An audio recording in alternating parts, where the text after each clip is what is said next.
Where lies the cause of estrangement among the Kazakhs, of their hostility and ill will towards one another? Why are they insincere in their speech, so lazy and possessed by a lust for power? The wise of this world long ago observed, a sluggard is a rule cowardly and weak-willed. A weak-willed man is cowardly and boastful. A braggart is cowardly, stupid and ignorant. An ignoramus has no inkling of honor, while a dishonorable person sponges on the sluggard. He is insatiable, unbridled, and good for nothing. He bears no goodwill towards the people around him. The source of these vices is our people's preoccupation with one thing alone: to own as much livestock as possible and thus gain honor and respect. Had they taken up arable farming or commerce, had they been interested in learning and art, this would never have come to pass. Parents, having increased their own herds, will do their best to ensure that their children's herds grow even fatter, so the livestock can be left in the care of herdsmen and they can indulge in a life of idleness, gorge themselves on meat and kumus, enjoy beautiful women, and feed their eyes on fast horses. Eventually, their winter pastures and grassland become too small and, using their influence or position, they will by hook or by crook buy up, wheedle or seize pasture lands from a neighbor. That person, fleeced as he is, will in turn put pressure on another neighbor, or else will have to leave his native region. Now, can these people possibly wish one another well? The more poor there are, the cheaper their labor. The more numerous the destitute, the more abundant the free winter pasturage. My neighbor is eager for my ruin, and I'm eager for him to fall into penury. Little by little, our concealed animosity grows into an open and bitter enmity. We bear malice, we litigate, we split into cliques and bribe influential people for support so as to gain an advantage over our opponents, and we scramble for the emoluments of rank. A loser will not toil and sweat, he will seek affluence in other devious ways. He will show no interest in either commerce or tilling the land. He will side now with one, now with another party, selling himself and existing in misery and disgrace. There is no end to pillage in honesty.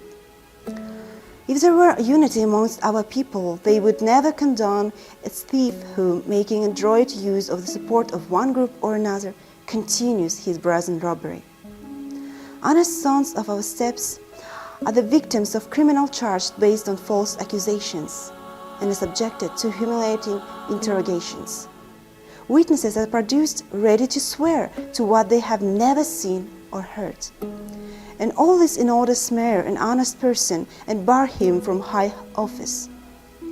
If the persecuted man, to save himself, turns for aid for the same rascals, he will sacrifice his honor. If he refuses to bow to them, he is certain to be unjustly charged.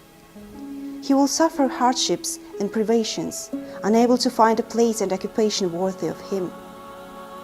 Having gained power by deceit and trickery, the head of the volust avoids honest and modest folk like the plague, and seeks allies amongst people of his own kind, crafty and crooked, whom he is fearful and antagonizing. A new saying has gained currency now. It's a person, not the matter, that counts. In other words, success depends on the tightness of the matter in question, but on the cleverness of the persons involved. The volust chiefs are elected for a 3-year term. They spend their first year in office listening to all kinds of grievances and complaints. Don't forget that we elected you. The second year is given over to fighting possible future rivals, and the third year to the campaign for re-election. What then is left? Watching my people sink deeper and deeper into record, I have come to the conclusion that the volust chiefs should be elected from among men who have had at least some Russian education, however little. If there are none, or only persons whom people do not wish to nominate, then let the volust chiefs be appointed by the uyezd authorities and military governor. This would be beneficial in several ways. First of all, Ambitious Kazakhs would have their children educated. Secondly, the Volos chiefs would no longer be dependent on the whims of local magnates, but take their orders from the higher authorities. To avoid the inevitable objections and denunciations, an appointee should not be subjected to any local control and verification. We have had occasion to see the futility of electing bees in each Volos. Not everyone is capable of dispensing justice. In order to hold a council on the top of Mount Kultobe, as we say, it is essential to know that the laws passed down from our forefathers, Kasım Han's radiant pathway, Yesim Han's ancient pathway, and Astauki Han's 7 canons. But even these laws have become outdated with the passage of time and require amendment and infallible interpreters, of whom there are few, if any, amongst our people. People who know Kazakh ways will say, when two bees get together, there is sure to be 4 disputes. The lack of a supreme judge and even number of bees nearing a case only complicates the adjudication of disputes. Why increase the number of bees? Would it not be better to elect 3 educated and intelligent men in each Volos for an unlimited term of office, only replacing those whose behavior is unseemly? Let legal disputes be settled by 2 arbiters, one chosen by each party, and an intermediary acceptable to both.